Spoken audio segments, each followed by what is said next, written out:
Hi everybody. Um, this lighting is okay. Here we go.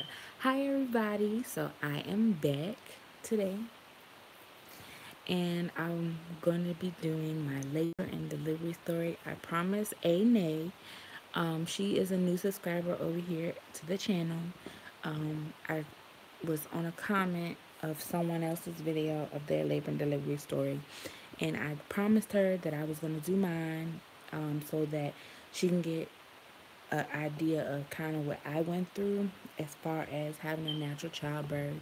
And I just wanted to help her ease her mind, to make her decision of whether she's going to get an epidural or have a natural childbirth. So to start off, you guys, y'all know that if you're new to the channel, thank you guys so much for subscribing. But if you're old to the channel, you guys know um, how how much I was dealing with prodromal labor. You guys know that I was having contractions on and off for about, like, I think I was 7 months when it started. I think I was 7 months when it started. Um, and they got really badly on the last 3 weeks of my pregnancy. Um, so they started, I was having Braxton Hicks around 7 months, and then they started going really good, getting worse to turn into real contractions around 35 weeks. I was around 35 weeks when that happened. I started having, sorry, I'm trying to be in the frame, but I started having contractions that were different from Braxton Hicks. Um, my baby is over there in the crib sleeping. I'm gonna show you guys her. She will be 2 months on tomorrow. There she is. So I'm gonna try to make this quick because I have other few videos to get out today, because I've been procrastinating and trying to get them out. And yeah, so let me go ahead with the story. So I remember it like it was yesterday. Um, I started having, my Braxton Hicks was more so in my stomach, and it would tighten up and then let go, tighten up and then let go. And when I was 35 weeks and 6 days, so this was February the 2nd, I started to have really bad back pains. I had struggled with sciatic nerve pain throughout my whole entire pregnancy. I had struggled with that, so I ended up hurting really bad. And me and hubby had baby dance the day before, which was a Thursday, and I changed over weeks every Saturday. So we had baby dance that Thursday. So that Friday, I started having really bad contractions, which I was 35 weeks and 6 days again, like I said. I started having really bad contractions, and I just rest all day long. Like, I just sat there and I rested all day long. Saturday came, which was February the 3rd, and I had contractions that whole entire day. And these was contractions, how I know they were contractions, because I felt a lot of pressure, like very lots of pressure. It was so much pressure that I couldn't even, oh my gosh, I couldn't even fathom it. Like, um,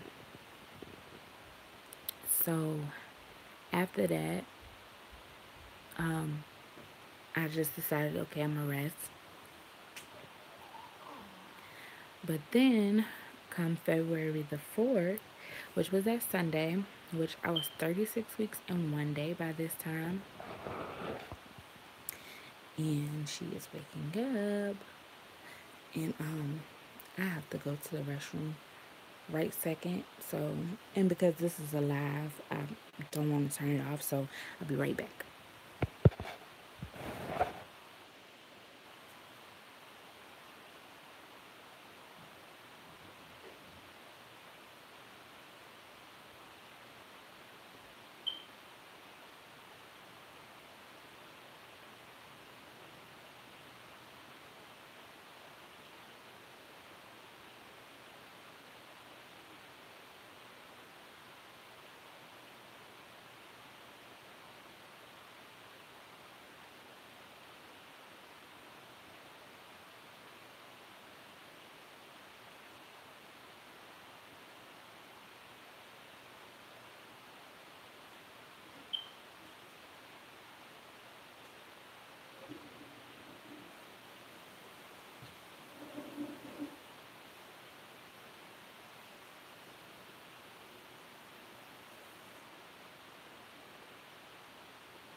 I'm back.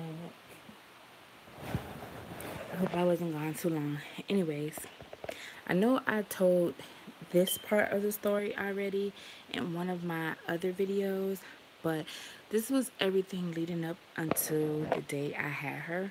So I just wanted to kind of like recap everything because all of this was leading up until I had her. And I was being told that, you know, they weren't real labor pains and everything else. They kept trying to tell me they were Braxton Hicks. But they said if there are real contractions, then there will be changing your cervix. So the pain got so bad to me where it was bad, but it was bearable because I have a very, very high pain tolerance. So it just depends on, like I said, your pain tolerance. I have PCOS and I have cysts. So therefore, I've always had painful periods all the time. Like, it never failed. I always had painful periods. So this was very, it wasn't nothing to me. It just felt like really bad period cramps. If you see what I'm saying. Like, I'm saying it was bad, but at the same time, it was bearable for me. I could handle my Braxton Hicks and I could handle these pains. They were just in my back. But the stronger that they got, I knew, you know. So that's what I mean by bad, whatever. I don't want to scare anybody. So I went on ahead and went to the ER, labor and delivery, and I got checked. I was having contractions. They were 7 minutes apart when I got there, and mind you, this was around the time where it was starting to get hard to sleep. Like, excuse me, it got really, really hard to sleep. So I was tired, I was frustrated, I was cranky, I couldn't get no sleep at all.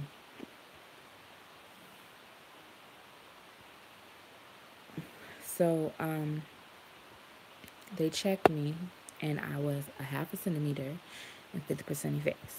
And in my mind, I was just like, if these are not real contractions, then why am I starting to dilate, you know? So they checked me for an hour, and they just deemed that it was nothing. They said it was Braxton Hicks. So they sent me home instead of inducing me right then. But they said that they couldn't induce me before 39 weeks unless it was deemed a medical emergency. Sorry if this video might be lengthy, but I was trying to get all the information in. So I still had a doctor's appointment that Tuesday. So I went on ahead for my 36-week appointment, which was always on Tuesdays. All my appointments was on Tuesdays. And I had like, as soon as they took the monitor off me and they was about to send me home, I started contracting again. The reason why they sent me home is because they went from 5 to 7 minutes apart to 10 to 15 minutes apart. So they was too far apart by noon. So I was like, oh my gosh, this child is just playing with me. So I went on ahead, went to the doctor. I was having contractions the whole time. I went to the doctor, still was having contractions, but they were bearable. He just told me to try to get a lot of rest that I can, and I had dilated the other half of the centimeter, so I was now a full 1 centimeter and 50% effaced. So that's what happened with that. Fast forward, time went on, still was having loads and loads of contractions, but they would be too far apart to even do anything with them. But they were beginning to get stronger as weeks progressed. They began to get stronger. So fast forward to February the 18th. I'm not sure if I had made a video about it, but February 18th was my little niece's birthday party. The day before, though, which was February the 17th, my friend went into labor. Shout out to Tavy Squad, because that's what I'm talking about in this video. She had went into labor, and she had to get an emergency C-section due to meconium passing in the womb. So her son was born on that day. Mind you, originally, which her boyfriend and my husband, they're best friends. Let me just put that out there. How that they got us pregnant around the same time, I don't know. Our original due dates were a week apart. So, but it ended up being that both of our kids are 3 days apart. And my husband and her boyfriend, they are a year and a day apart. So it's kind of, the correlation is like really smooth. Like, it's like, are you serious? Like, it's amazing that she will have somebody to grow up with, that'll be that close in age with her. So 17th, she had her baby. Now it's the 18th. Um, the 18th came around. This was my niece's birthday. Hey, girl. What's up, Tavy? So this is her. And by the way, go follow Tavy Squad. Tavy, when this video is done being live and it's uploaded, go ahead and comment again, because when it's live and you comment, can't nobody see your comments. Go ahead and comment again, and you guys help her out with her followers, and she will follow you back. She will subscribe back. So y'all go ahead and check out her channel. She is just starting out, so go ahead and check her out. So we went to the birthday party and walked through the door, and there I started having freaking contractions. And my husband was like, "Are you okay?" And I'm just like, "No, I'm not okay. I'm starting to have contractions." And he's like, "Okay, so do we need to go to the hospital or not?" So I was like, I'm going to just wait it out, whatever. So we stayed the whole entire birthday party. They had ended up going from 10 to 15 minutes apart all the way to 5 to 7 minutes apart. And I had already promised Tavy that I was coming to see her and the baby that day. So I just told him, I'm going to just wait it out. I'm going to just do what I need to do. So I'm up there playing the games and everything else. And I'm still having a lot of back pain, a lot of back aching and cramping, and a lot of pressure. Like, her head was so low. They had told me that her head had been low since I was 34 weeks. So I was really tired. So after that, we ended up leaving the birthday party, and I texted Tavy and I was like, "Girl, I'm on my way," and it's so crazy that we delivered exactly at the same hospital. We were actually down the hall, and then the first room that I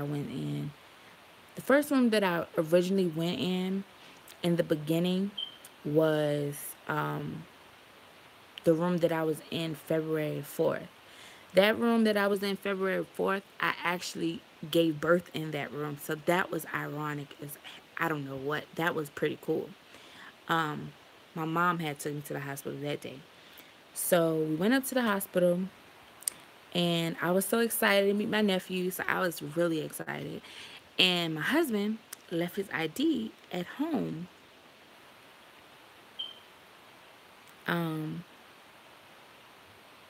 I just got a text message. I'm sorry. But he left his ID at home. So I was the only one prepared. So I got to see baby Nazia. I got to see him first or whatever. So we go back in the room and we're sitting down and everything. We're talking. I'm still having contractions, and I was like, well, I'm going to leave because my husband can't come back here to see the baby, and I don't feel like it's fair that I'm getting to see the baby and he's not. So we left. As soon as I got home, they went from 7 minutes apart to 4 to 5 minutes apart. So mind you, that was a whole 2 hours, and me and the receptionist, we was all laughing and everything, like, what if you gotta come back here tonight? Fast forward, I ended up going back there that same night, was down the hall from Tavy and her boyfriend, and we spent the whole night in there. They were trying to send me home because my service wasn't changing, but I was in so much pain. So they gave me what they call Nubane. It's a pain medication through your IV. It didn't really alleviate nothing. I still felt every single thing, but I still felt everything. It just made me drowsy because I wasn't sleeping, and like my whole face was black, like my eyes, they were so dark. So that um that's what they gave me, and it helped me relax a lot during the process. And my body was just so tired because I was going through contractions nonstop for weeks.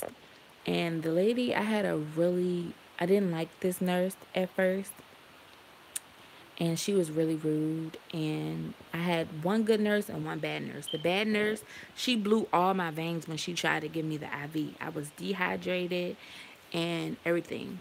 So the good nurse came in and she was sitting there with me and all that. She was so good, I literally asked her to be in my labor and delivery room when I gave birth. I requested her. So the bad nurse, she comes in and she's just like, I don't even remember her name. Oh my gosh. Um, but she comes in and she's like, they're gonna send you home. You're just gonna have prodromal labor. Your service is not changing. And I'm just like, well, why can't the doctor come in here? The on-call doctor come in here? Well, he's too busy. He said to write your stuff. I said, no, I'm not leaving here until I talk to a doctor.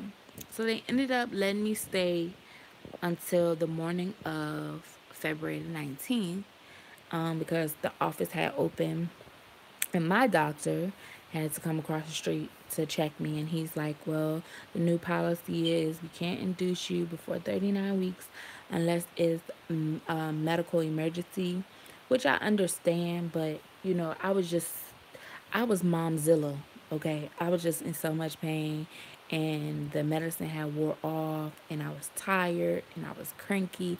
I mean, I don't think that I was that bad because of the pain. I think I was just over the top because I was just extremely tired. I was really tired. So that will really put you in a position where you're just not going to be in a good position. Like, you'll be angry and mean because you're so tired. So he checked me, and I was still that 1 centimeter. And I'm sorry, guys. By this time, I'm 38 weeks pregnant. Okay, so this was 3 weeks, basically 3 weeks later. Well, 2.5 weeks later, basically. Like I said, I was dealing with this in 35 weeks. So here I am, 38 weeks and 1 day, and I was a couple of days shy of 39 weeks. And he's like, well, we have to send you home because you're only 38 weeks and 2 days, because this was on the 19th. I said, okay. He said, come in tomorrow. You already have a scheduled 38-week appointment with me tomorrow, which was that going to be a Tuesday, which was February the 20th. So he sent me home, sent me some pain pills with me to go home with, pain medicine, and to help me be drowsy and go to sleep and get a lot of rest, and put my feet up because they were really swollen and everything else. Fast forward, the morning of February the 20th, I had a doctor's appointment at 7:35 in the morning. I ended up going to that appointment 7:35 in the morning, and I go in. Mind you, I didn't eat anything. Didn't eat because of the simple fact of it was too early. Sorry, it's morning time. Sorry. My brain is I'm having brain farts over here. Trying to remember. So I go in, and they're like, okay, we're going to do like the routine check, or whatever the case may be. He didn't even get that far into the check because something was wrong. So he didn't even get to measure my belly or anything like that. He just did her heart rate, and it was extremely too fast. It was really fast. So he's like, did you eat anything? And I'm just like, no, I'm about to eat when I go home. And that's when I became alarmed a little bit. Mind you, I'm still having contractions. And he's like, "Are you still having these contractions?" And I'm just like, "Yeah, I've been having them for a while." What I kind of think is that all the contractions was making her heart speed up. Because that can happen when the baby is getting in distress or whatever. So he was like, "Okay, well, maybe it's because you didn't eat. I'm going to monitor you for a little bit, and then I'm gonna come back and give you something to drink." So he did the Doppler first. Then I got all hooked up. Mind you, it's like 8 o'clock now. So he did the Doppler first. Then I got all hooked up to the monitors for them to monitor me. He came back around 8:30, I believe. Checked it and said, "Okay, I'm gonna go ahead and give you something with sugar in it." So he came back with a Coca-Cola. He told me he'll be back in a half an hour. So by the time he came back, it was, he told me he gonna give me the Coca-Cola, and then he was like, "If it works, then we'll see you next week to talk about induction. And if it doesn't work, then we'll just talk." And that's all he said. So he came back, and mind you, I'm still on the monitor having contractions too. Okay, on top of her heart rate being high.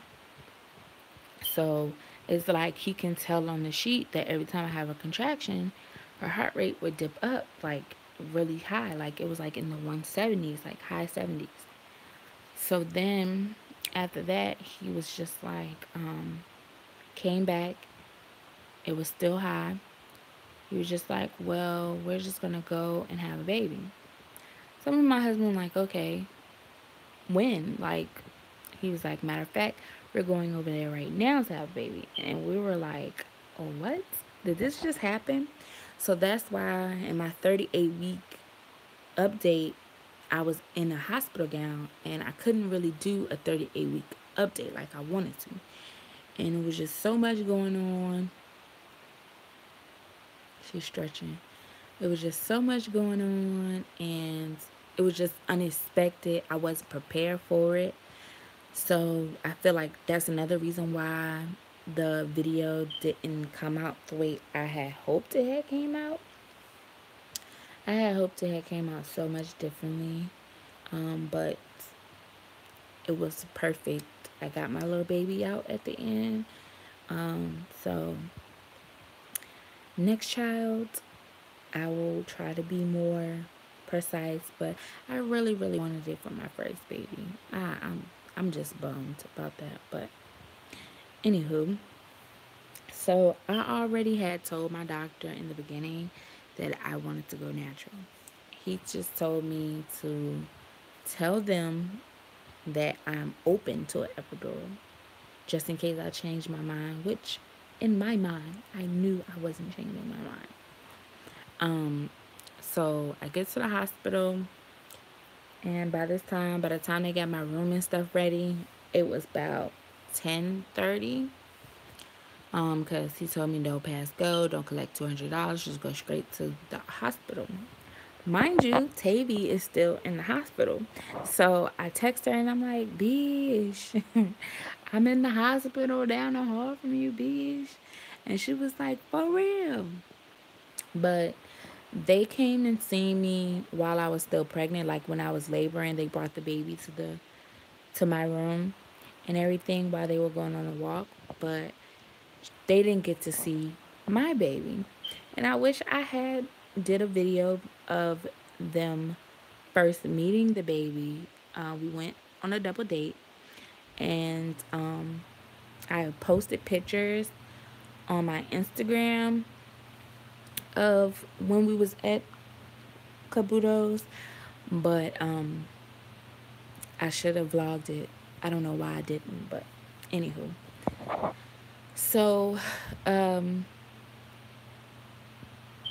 but it's gonna be other times. So then after that, my doctor came in at 11:08, and that's when he broke my water, and he told me, I have a condition called von Willebrand's disease.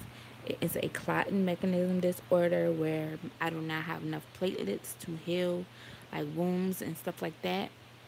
Like if I get cut open and stuff. So because of that, the anesthesiologist didn't know if he wanted to do an epidural on me, even if I asked for it, which I already knew that this was going to happen. That's why I prepared myself and had a mindset of, look, you're going natural. So, in my circumstances, it ended up coming out, long story short, it ended up coming out that I couldn't get an epidural anyway, even if I wanted it.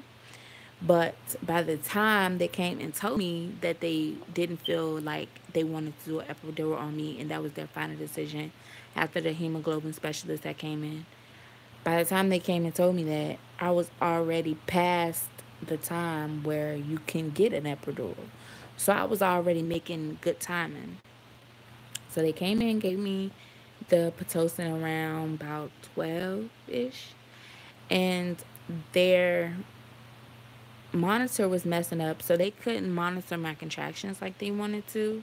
So they kept upping the Pitocin, upping the Pitocin, upping the Pitocin. I'm just like, look, I feel the contractions, okay? I feel them. You don't have to keep upping the Pitocin.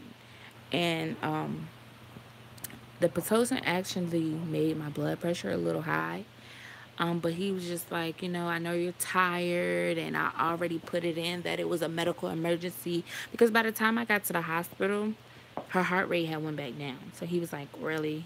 Like, but he was just like, we're just gonna go ahead and take the baby because we don't want it to get to the point where something is wrong. So I just was like, okay, I'm okay with that, because I was ready. I was ready to have her. I was just so tired. I was just so ready.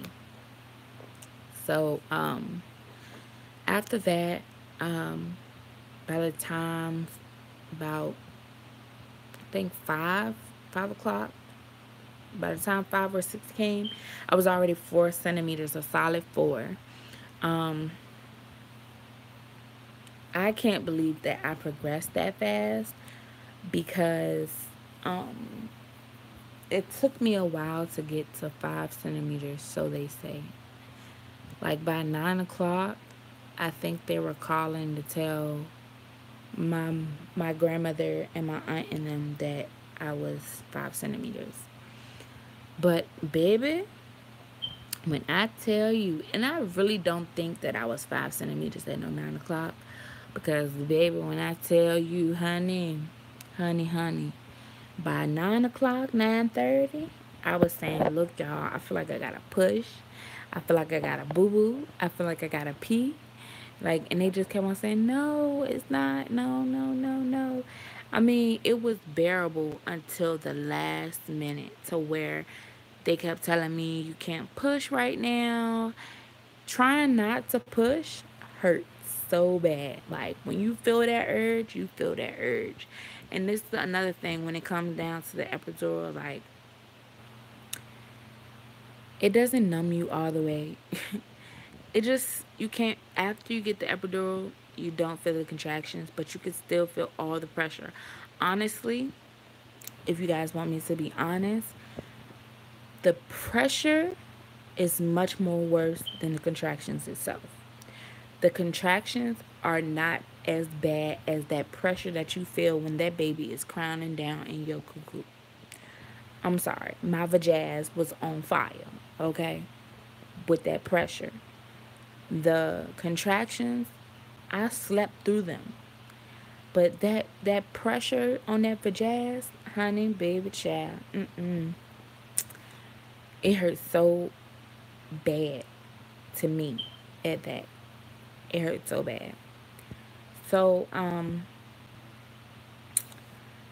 by that time, my husband kept walking in and out of the room, and I was scared that him and his mom was gonna miss something. So about 10:40, 10:48 or whatever, I'm still telling them like I gotta push, and it was a 4 back on top of her head, which was a little piece of the sack that hadn't come off yet after they broke my water.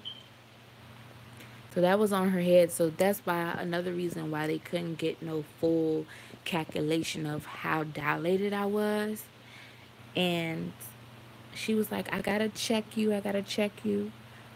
She turned me around. She put her hand up there. I said, get your hand out my cootie because I feel like my body is pushing. So I got back up on all fours. They turned my room into a Lamaze room for me. So by the time they turned me back around, by this time my husband had came back in. His mom was out of the room because she was cold. And it's like 10:48 ish, 10:47, 10:48. I turned around, opened my legs, and her head was right there. They had called the doctor the first time, and they was like, "Oh no, she's not ready. I just checked her at 9 something. She was only 5 centimeters." And then my nurse was trying to prove her case, like, "No, somebody get in here," but they wasn't listening to her. XYZ, and I'm sitting there bawling, crying at this point. First of all, the reason why I'm bawling, crying is because I'm tired. Second of all, reason why I'm bawling, crying is because nobody is listening to me when I say in my body that she is coming. Okay? So after that, the nurse had to take these two fingers and put her head like in between her fingers to hold the baby in because the doctor was taking too long. Mind you, my doctor did not deliver her because he was not on call that night. I had another doctor. She was good, but I wish she had came when we asked her to come. But she had came finally, and by that time her head was almost out. And my husband had hurry up and texted his mom and said, "Look, mom, come back in the room. She's about to have the baby. Like the baby's head is right there." His mom walked in the room all excited, like, oh my God, I see the head." Like we were so we were so freaking loud in our delivery room. They were looking at my husband and his mom like, shh, shh. And then I was just like, but I can't help it. We was all loud. Like everybody was excited. Like if they only knew what this moment had meant to my family and his family, it was just so amazing. Like it was crazy. So after that, I did like 1.5 pushes. Like I didn't even get to do practice pushes. Like you know how people say, here's a practice push, let's start practice pushing. I didn't get to do that.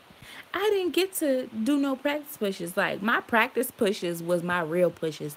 And by the time I'm realizing that I was actually pushing, she was out. By the time she's still out and I'm still like pushing, and they like, "No, stop pushing because the baby is already out. The baby is already out." And I'm looking at them like, "What you mean she already out?"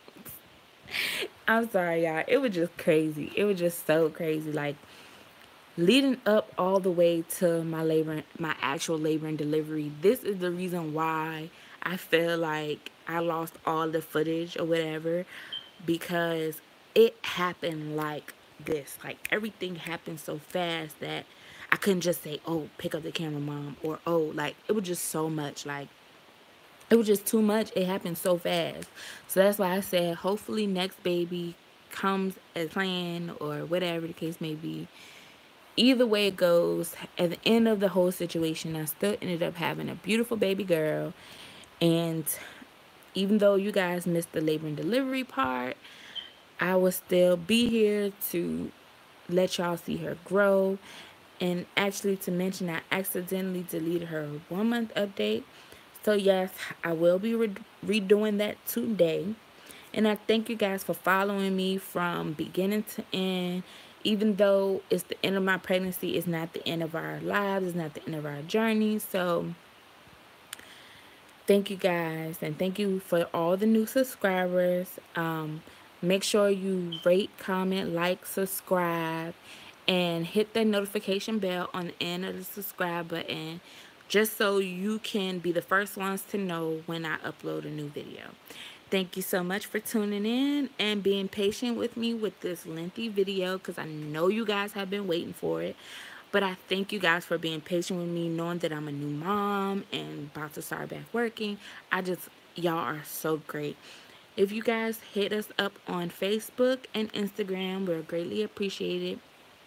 I will try to put my Instagram in the description box once this video loads. So be blessed and see you guys next video. Bye.